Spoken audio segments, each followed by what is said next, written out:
Hello everyone, I'm meteorologist Logan Williams. With the start of June and summer upon us comes the start of hurricane season. Now hurricanes, not something we think about a lot here in the Midwest.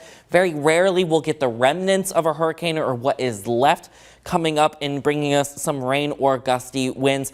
But it is looking like we could see a normal hurricane season. With that season starting on June 1st officially in the Atlantic, the Hurricane Center has gone ahead and put out their first official forecast for the season. They're calling for 12 to 17 named storms. So that is tropical storms or hurricanes. 5 to 9 of those they're expecting to be hurricanes, and 1 to 4 of those they're expecting to be major hurricanes. Of course, here is the 20-year average of 14 named storms, 7 hurricanes, 3 major hurricanes. So all in all, the National Hurricane Center is currently predicting, as of the end of May, a close to average hurricane season.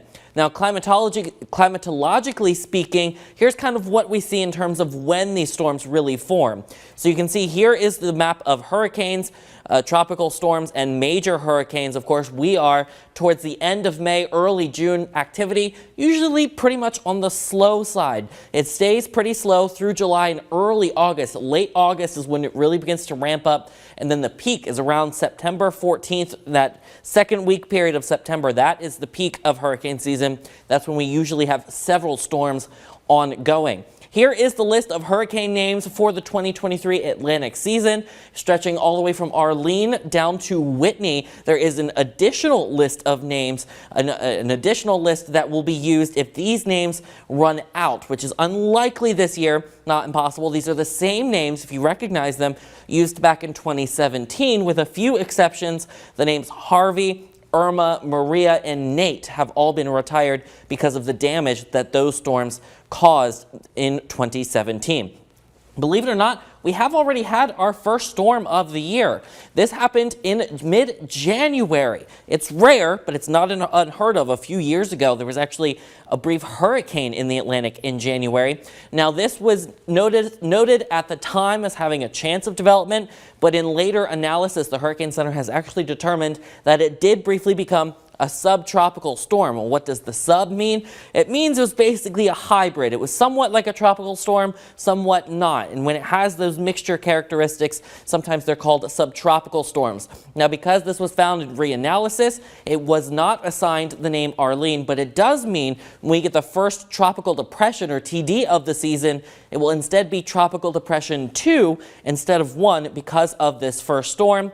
Now, right now, generally things are pretty quiet. We did have a brief system spinning up that had about a 10% chance of bringing some conditions, some weather conditions and wet conditions to the southeastern United States during late May. All in all, though, things remain to look quiet. Of course, when any systems do threaten the United States, we will be talking a lot about how the strength of those systems. So let's get a quick reminder of your hurricane strength scale first.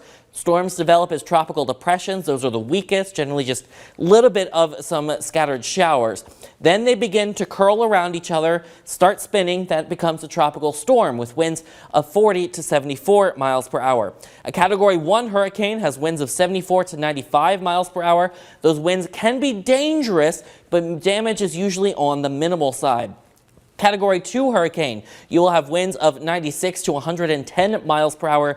These storms can cause extensive damage, even though it is not yet a major hurricane. A major hurricane is Category 3 and above. That is with wind speeds of 111 to 120 miles per hour. Category 3 hurricanes have known to have caused devastating damage along coastlines. And then, of course, the two strongest tiers are Category 4 with winds of 130 to 156 miles per hour, and a Category 5 with winds over 156 miles per hour, both of which are capable of catastrophic damage. There's been several examples of that, including Hurricane Ian just last year in the state of Florida.